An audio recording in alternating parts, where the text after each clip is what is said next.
I don't want to take the really easy, obvious shot that every other content creator has already taken this week, but whatever happened on NXT this week, they're having a better week than Nia Jax, aren't they? Let's talk about it. That they may take our lives, but they'll never take my home!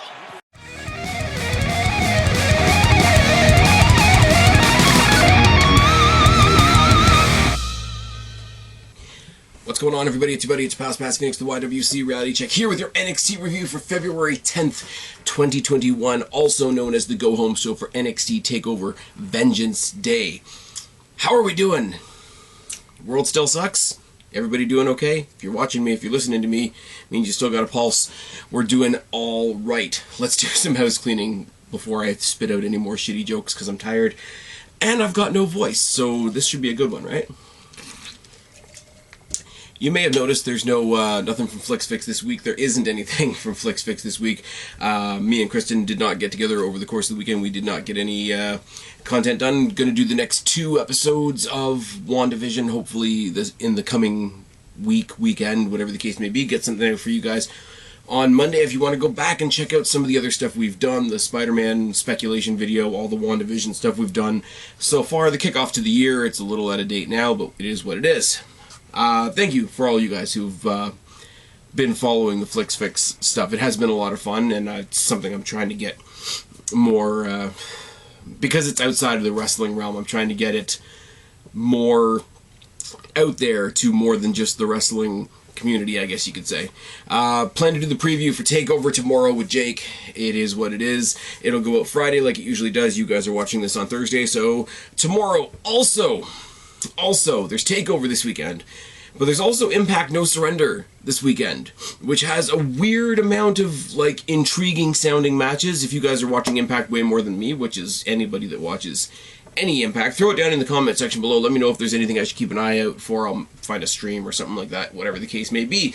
Now, speaking of streaming, not really, that's a terrible segue. If you want to find me on here, on YouTube, go to YouTube, search Spaz Phoenix. If you want to find me in an audio platform, go to any audio platform out there, search Spaz Phoenix Podcast, the pretty sexy face and the gimmick hat, the whole bit. Find me on Twitter at Spaz Phoenix or at Spaz Phoenix 1. Find me on Instagram at Spaz Phoenix. Go to Facebook and find me the Spaz Phoenix Podcast Facebook group. I can speak, I swear. Do me a favor, because YouTube continues to remind me, throw some comments down in the box below, or a like or a share or something, so that they know you guys are out there interacting with me. I know I have a small but loyal fan base, so be my small but loyal fan base. Oh, it's tired. It's tired in here. Starting the show off, February 10th, NXT going home to NXT TakeOver Vengeance Day. It's a cold open. I like a cold open. Raw, SmackDown, and a lot of shows get accused of just doing the talk segment to start the show, doing a lot of packages to start the show, doing anything other than a match to start the show. So when you start the show cold with MSK versus Legado del Fantasma, it's not a bad way to start the show, is it? It's MSK, Legado del Fantasma, with no Santos Escobar, and he never comes out in this whole match, so it is just these two teams doing what these two teams do. It's a lot of fun. I still love MSK's entrance. I like the energy. It's pretty good. I laugh at the people that are like, oh, well, they're just, WWE and NXT's version of TH2. How featured is TH2 on Impact? Or not on Impact, on Dynamite? I mean, they're all the same company now, so it doesn't really matter. But that's a reach and a stretch. It's fine. Kind of bummed, kind of happy in a way, but also kind of bummed that their other buddy, Trey Miguel, re-signed with Impact and didn't come over to NXT with them, because that would have been fun. And I like Trey Miguel. Trey Miguel was the first or second Destiny Wrestling Next Generation champion, so check that off your Spaz Phoenix bucket list. It's fine. And let's get into the match. Lee and Wild start the match. There's a test of strength. There's a takedown by Wild. Wild works on the arm with an arm drag takeover, rolling leg lock by Wild, and a counter arm bar by Lee. Pele by Lee, a Bronco Buster by Cutter, which is nice. Follows it up with a front face lock. Arm drag by Cutter. Collar and elbow tie up with Mendoza. I can speak, I swear. Side headlock by Mendoza, double team kicks by MSK, double stomp by Cutter, corner double team by Phantasma, double team suplex by Phantasma, back elbows and stomps by Cutter, super kick by Cutter, boot by Mendoza, and a drop kick by Wild that takes everybody out of the ring as we go to commercial break, and as the cliche says, NXT rolls on. Insecurity by Cutter, series of strikes by Lee, super kick, a shove moonsault off. I don't know what it's called, and if they've said what it's called, I've missed it, or it's flown over my head or something. That standing moonsault into the shove that they do, but they do the standing sort of shove moonsault off the apron onto both guys on the floor, and I lost my place, which is awesome. Suicide dive by Leah, missile dropkick by Mendoza, poison Rana by Wild, which looked really sick, double stomp and a 450 splash by Wild, super kick by Lee, blockbuster spinebuster combination to get the pretty predictable, I will say, win for MSK. MSK will go on to the pay-per-view to face either Grizzled Young Veterans or Tommaso Ciampa and Timothy Thatcher, which we will find out later tonight. Now, this is really good when you consider that the current tag team champions are heels, and they're part of a nice heel stable. And, I mean, if MSK were to win the Dusty Cup, it would reinforce even more that I wish Trey Miguel had come over to NXT. Not only because that's one more great, awesome talent to add to the already stacked roster that they've got, but, I mean, you know, Lorcan and Birch. I was going to say Lorch, because that's how tired I am. Lorcan and Birch are part of a 3-person unit at the moment, along with Pete Dunne. Now, Pete Dunne has bigger things on his plate right now, but if nothing else, that would be a wicked 3-on-3 match, wouldn't it? At some point. We see a video package for this Sunday's women's triple threat match, of video package focusing on Mercedes Martinez, and say it with me, WWE is great at video packages.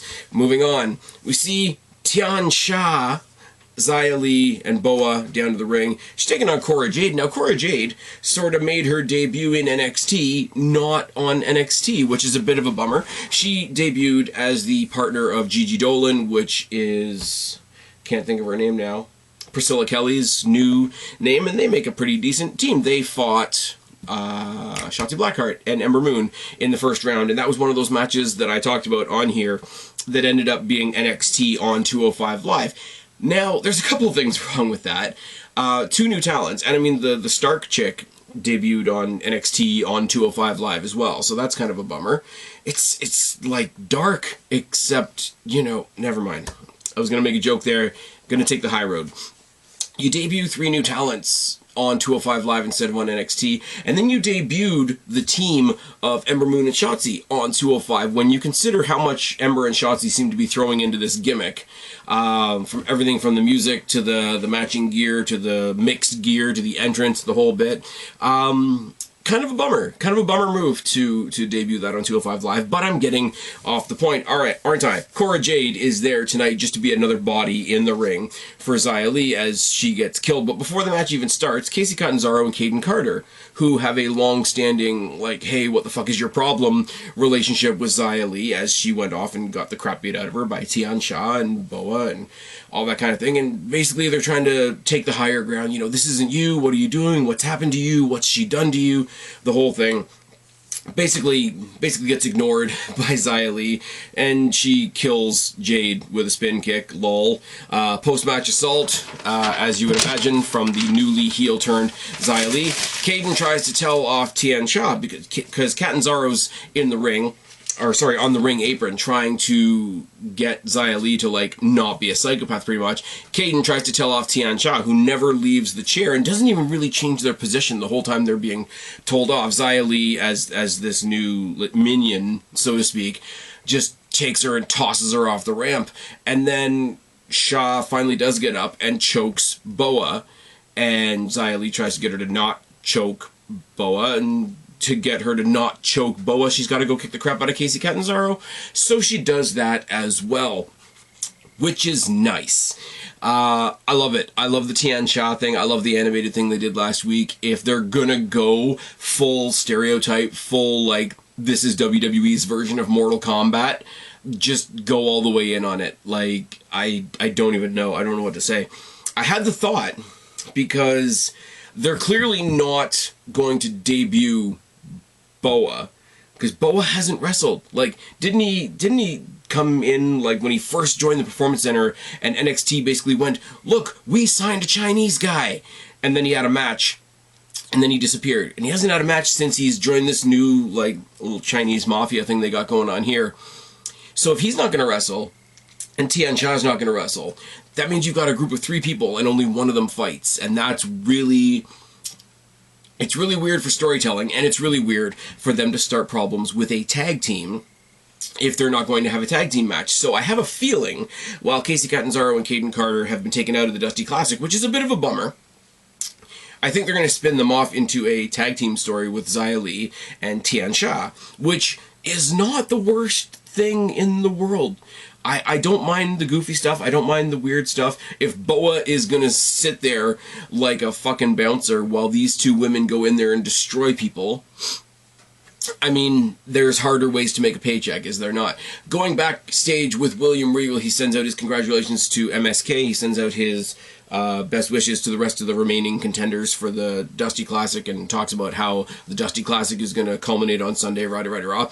And then he steps away from the interview. He sees Scarlett in his office, and she basically says, it's a good thing you're talking to me instead of him. It wouldn't go well for you if you were talking to him. You're going to make the match Cross versus Escobar for next week. Now, immediately, I was bummed because I thought that match was going to be on the pay-per-view. And also excited that they're not going to drag it out for another couple of weeks with stalling, pretty much. I have my thoughts on this match. I've got a lot of thoughts on this match, and I am going to try and stick that conversation in somewhere tomorrow when Jake and I do the preview for TakeOver, because as you guys know, usually when we start a preview for a TakeOver, we start off the conversation with what's not happening at TakeOver. And I could probably go 20 minutes on what I think about this match and what it could mean for NXT and the Cruiserweight division and Karrion Kross himself later on down the line. So there's a little teaser for you. Tune into the pay-per-view preview to hear about what I think about this match that's not happening on the pay-per-view that we're previewing. There we go. Out comes the way, and we saw it on social media earlier today. Austin Theory coming out on social media and saying that he's really pissed off at Kushida. Johnny Gargano's injured. Johnny Gargano's his mentor. He's going to show Kushida the way tonight. So the way come out with the injured Gargano, Austin Theory and Indy Hartwell carrying Gargano into the ring with an arm cast on and in a wheelchair. Just, Johnny Gargano's so fucking good, isn't he? Basically, they give him a mic. He says his injuries are all due to Kushida's attack last week, which is fair enough. He's got a broken arm. He's got a broken arm, which means he can't walk, which is good. And they hit the obvious joke that I put out midday today, which is he's got a broken arm. And it's so broken that he's in a wheelchair. Johnny Gargano hates wheels. It's just good. I don't even care. I don't care who out there thinks it's good or who thinks it's bad or who thinks it's funny. It's fucking good. The crowd starts chanting Johnny Wheelchair, which is great. Says the match with Kushida on Sunday is canceled. He's going to be holding on to his North American Championship, obviously. Regal comes out, and just these two bouncing off each other is fantastic. You were cleared yesterday. You know you were cleared yesterday. Johnny Gargano says, yeah, by your quack doctors. I went to my own doctor, and the proof is in the x-ray. And he puts the x-ray on the screen, and it's the wrong arm, and it's apparently completely fake. And basically, Regal gives him two options. He says, either you can let Theory be your surrogate, and his match with Kushida tonight can be for your North American Championship, or you can surrender it right now, or you can have your match on Sunday. And he immediately says no, which kind of undercuts his protege there. And Regal says, well, either way, I'm going to have to ask Kushida what he thinks. And the entire time they've been talking, Kushida's been sneaking up behind them. Theory does the double take, which is great. Kushida decks both of them. It's wonderful. It's fantastic. And Johnny Gargano goes to grab his title with the injured arm, which is absolutely fantastic. And all this between Kushida and Theory and Gargano and Regal is to lead to Candice LeRae and Indy Hartwell taking on Ember Moon and my girl Shotzi Blackheart. So, let's talk about the last semifinal match for the Women's Dusty Cup. Side headlock by Moon and a senton-style elbow by Shotzi. A cravat by Shotzi. Knee strikes, a corner spear by Ember. A Samoan drop into the turnbuckle by Indy, followed by a sidewalk slam. Body shots by LeRae, a takedown by the hair, and then a key lock. Knee lifts by LeRae, a snapmare, a mudhole stomp by Indy. Back elbow by Indy. Arm and shoulder stunner by LeRae, which was really cool. Back elbows by LeRae, a jawbreaker by Shotzi. A series of kicks and an enziguri by Ember Moon.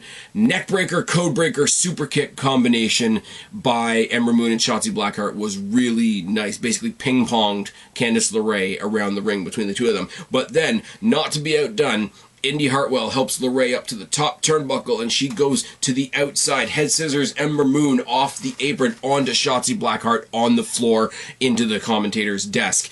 As we go to commercial break, and as we say, NXT rolls on.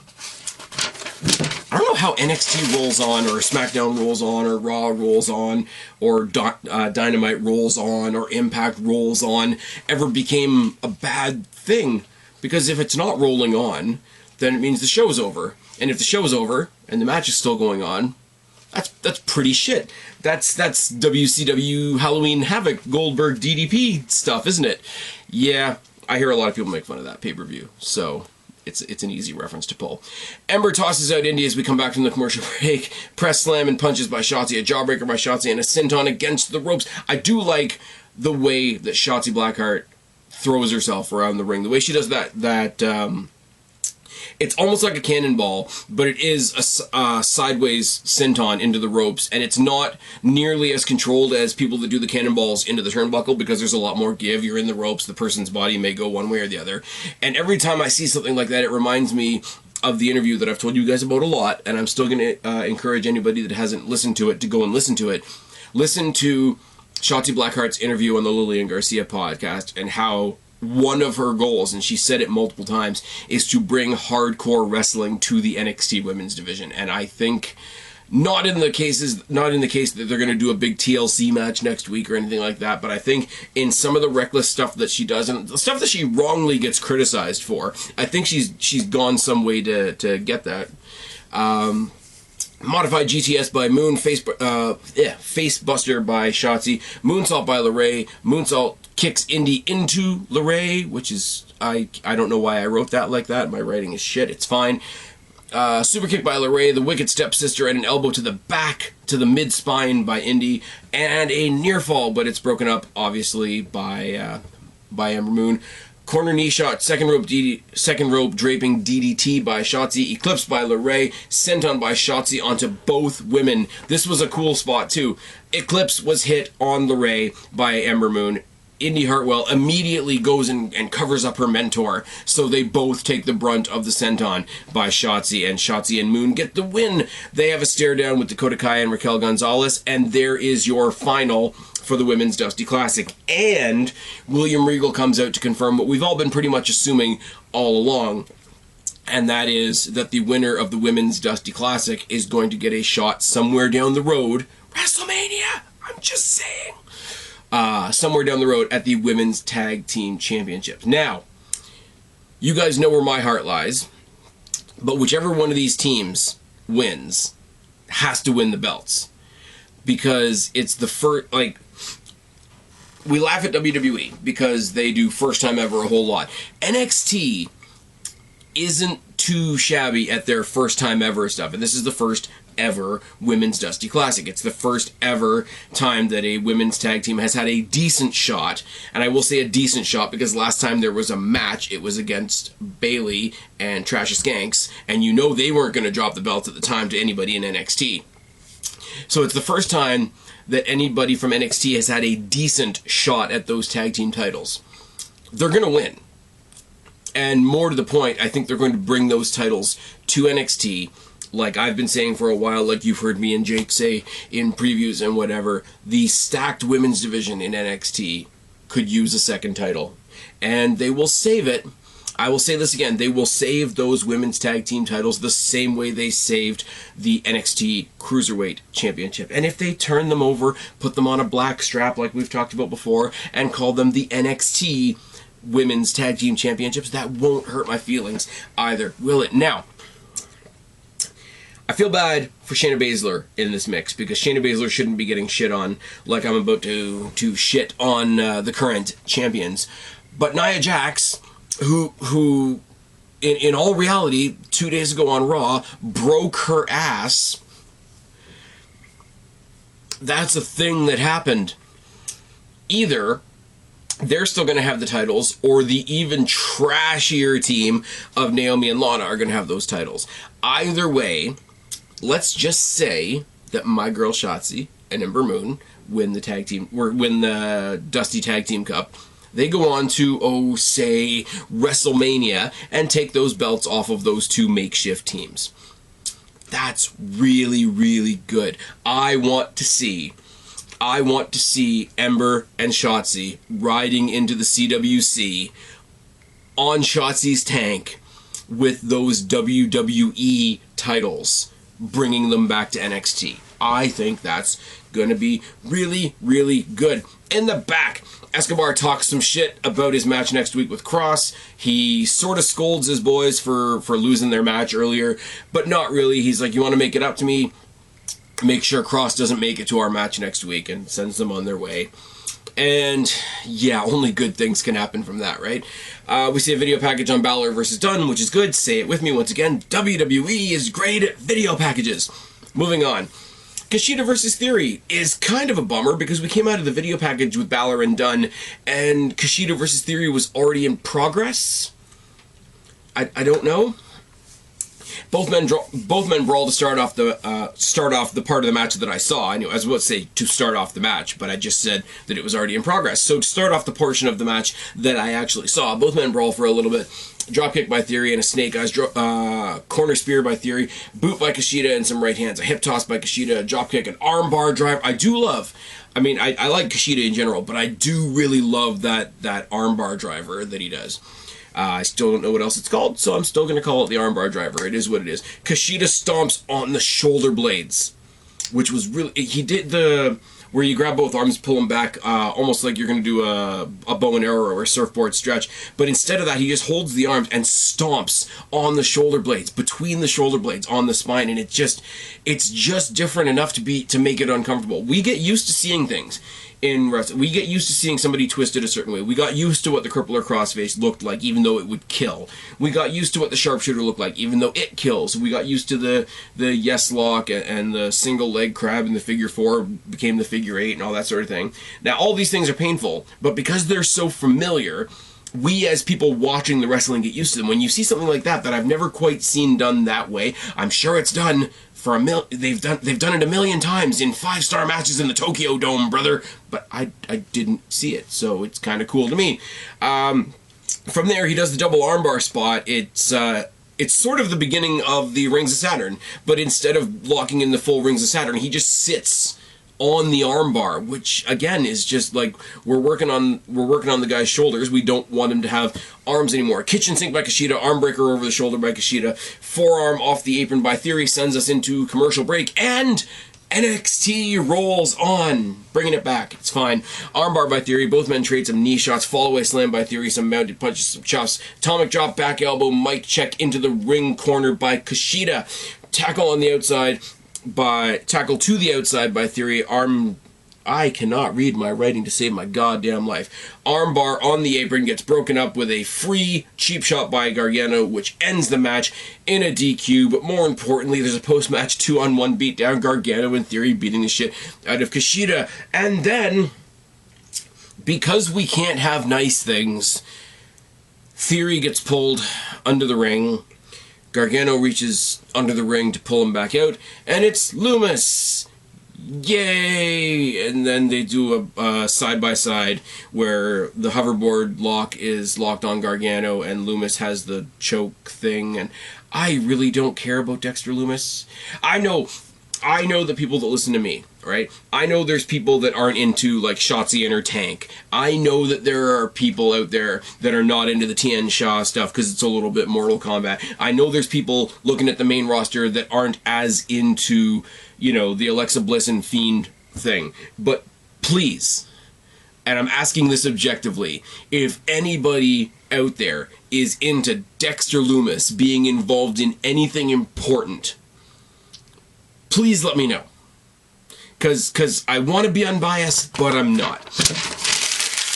And then we get a whole bunch of random bits of information thrown in our face. Tony Storm video package, similar to the Mercedes Martinez package leading up to the triple threat match on Sunday. That's going to be really good. That I think a lot of people are looking past, and it's fine. Random promo for Imperium. 3 out of 4 of them are already here. I'm assuming that means Walter's going to show up at some point. We go to the back, where Karrion Kross has killed Wilde and Mendoza, predictably enough, but they're comically dead on the ground. Cuts a promo. Basically, the point of the whole promo is, if you want something done right, you should have done it yourself, like I just did. Tick-tock, time is ticking away, rah-rah-rah. And then, big fancy sports car pulls up in the most dangerous place in wrestling, the NXT parking lot, but nothing happens this time around. And it's Cameron Grimes.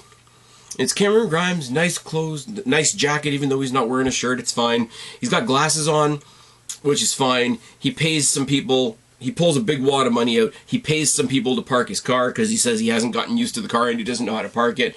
He pays somebody to let him into the CWC, which doesn't make sense, because he works there. He starts throwing his money around the ring, and he rambles on and on and on, like Cameron Grimes usually does.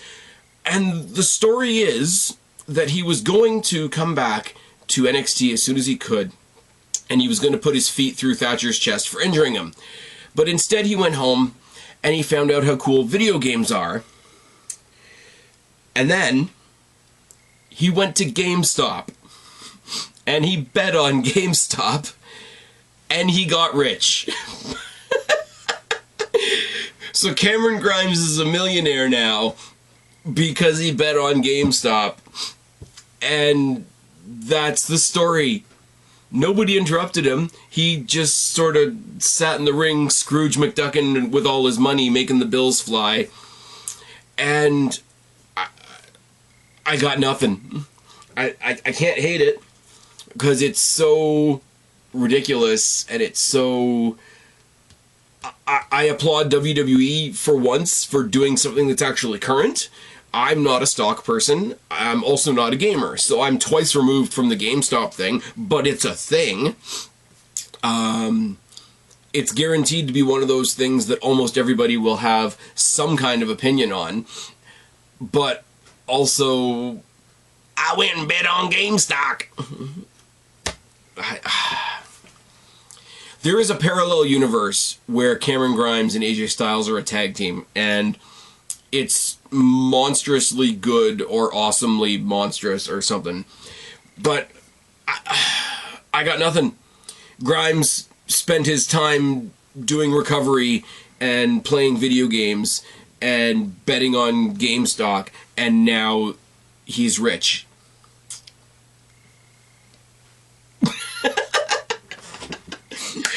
I was worried going into tonight that Cameron Grimes, who I can't stand most of the time, was going to come and insert himself into one of the matches that I'm looking forward to on Sunday, because there is a lot that I'm looking forward to on Sunday, and that's not happening. He's doing the Beverly Hillbillies thing, isn't he? And that's not a new reference, but they got there a new way. I kind of love it. I don't know what else to say. Gargano loses it in the back, hyping up his match with Kushida, totally slipping out of goofy Gargano mode and being like, look, there's a reason they call me Johnny Takeover, you're stepping into my world now, like, it's that time to be real thing. I always use the comparison, and people will hate this, because a lot of people wrongfully hate Triple H, but I gave Triple H the credit in the later portion of his active career that he was the guy that could come out with Shawn Michaels and the rest of the guys and throw around glow sticks and be the most juvenile versions of themselves that they possibly could, and still be the guy that comes out at the end of the night and smashes your skull in with a sledgehammer. And both of those versions in the same night would be equally believable. Now, I'm not saying that Gargano's nearly on that level of character, but it is nice to see him flip a switch and be like, I'm still Johnny Takeover. You're still coming to Takeover to face Johnny Takeover, and by the way, you're not taking my belt, and by the way, go fuck yourself. Except not, because it's a PG product.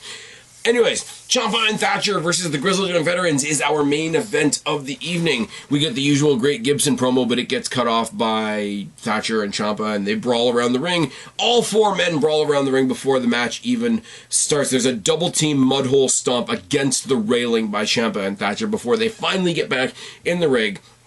Thatcher and Gibson start the match. Thatcher beats on the midsection, knee breaker by Ciampa, knee shots by Thatcher, corner uppercut by Thatcher, and my writing is terrible, and it's one of those nights. It's fine.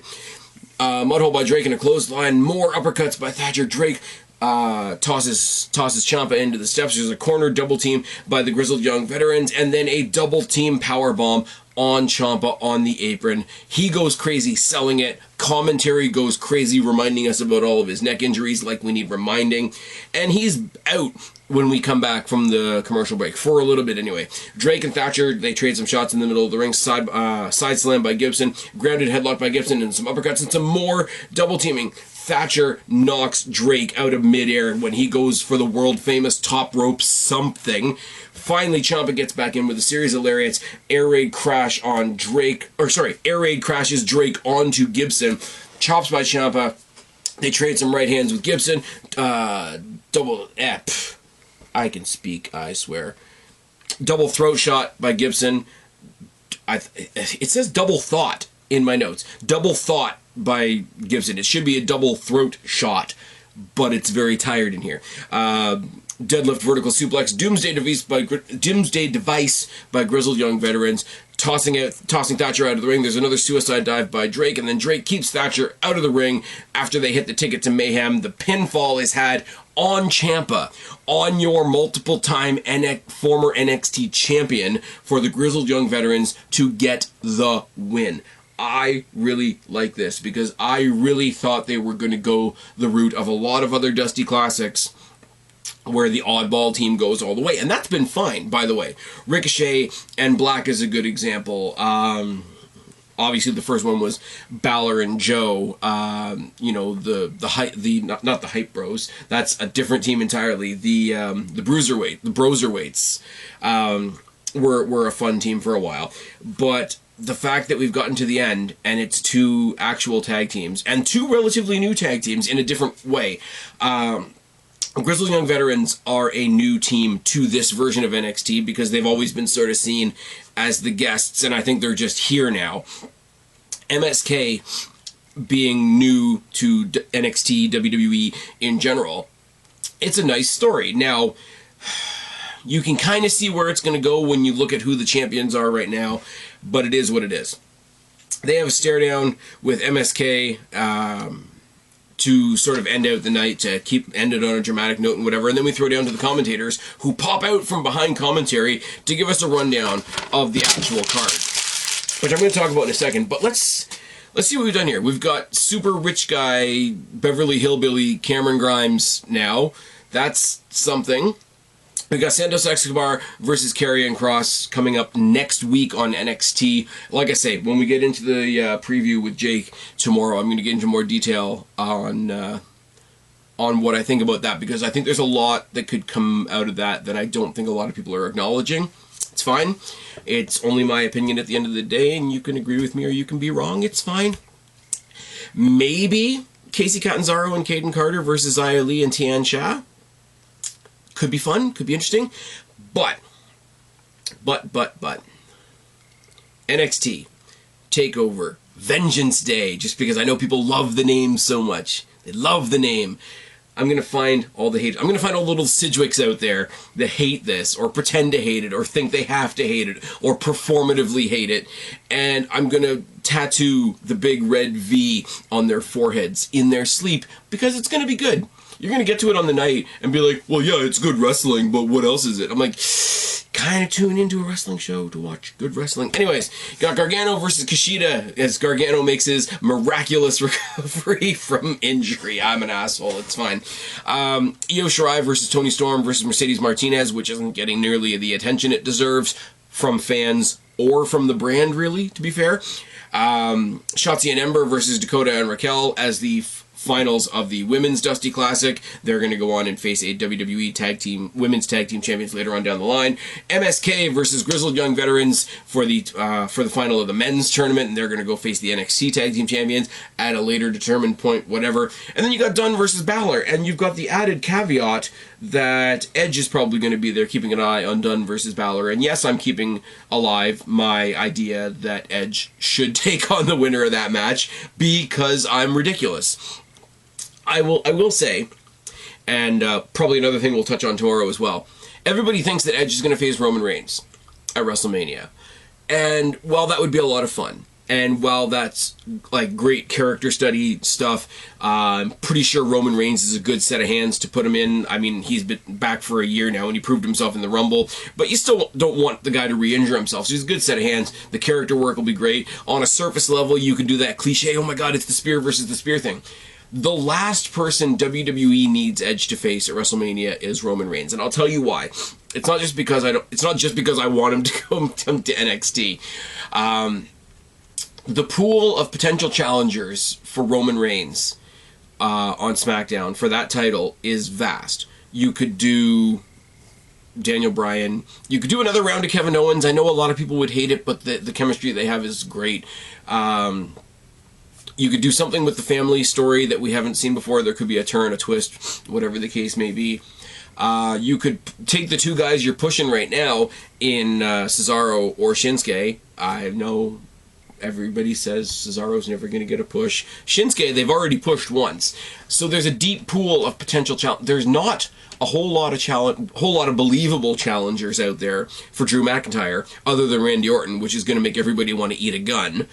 And on the NXT side of things, even if you don't want to see that match, him choosing that match puts NXT in the WrestleMania story. And it's important. And I'm saying this as an advocate for NXT, obviously. But Charlotte, the Charlotte thing last year, as much as nobody liked it and nobody wants to see the value in it and whatever, it brought NXT presence to WrestleMania, which it wouldn't have had otherwise because of the 2-day WrestleMania, because COVID hit us in the ass and whatever, and TakeOver didn't happen. There was no NXT presence that weekend except for the NXT Women's Championship match. Now, they're starting to separate the NXT pay-per-views from big WWE pay-per-view weekends anyway. And they're doing the two-night WrestleMania again this year. So you're not going to have any NXT presence on this card either, which is why I say whoever wins the Women's Dusty Cup should save that title shot for WrestleMania. Just give a little bit of NXT presence in the WrestleMania show, seeing as there isn't going to be an NXT show the night before. Now that is another reason why you do Edge picking Balor, or Edge picking Dunn, or Edge picking Karrion Kross, if it's Karrion Kross by that point. Because it is a 2-night WrestleMania, and you do need 2 main events, and some of the challengers on Raw for Drew are not that appetizing, and some of the challengers for Roman, while I think they may be good, will not be something that WWE sees as marquee. But having Edge, the comeback guy, the Rumble winner, pick the NXT Championship, which is something that's never happened on a WrestleMania stage. It happened at Survivor Series. I was there. It was fine. Was I there? No, I wasn't. Anyways, but it is the first time ever that WWE loves to do, and I'm sorry, you need 2 different main events, and I really, really, with every scraping fiber of my being, do not want and will not acknowledge Sasha Banks versus Bianca Belair as a main event of WrestleMania. Hashtag not my main event. So now that everybody hates me, subscribe up there, talk down there, start a conversation, keep all these conversations going. Don't be a stranger. I'll talk to each and every last one of you later. But for right now, I'm tagging out. Bye, guys.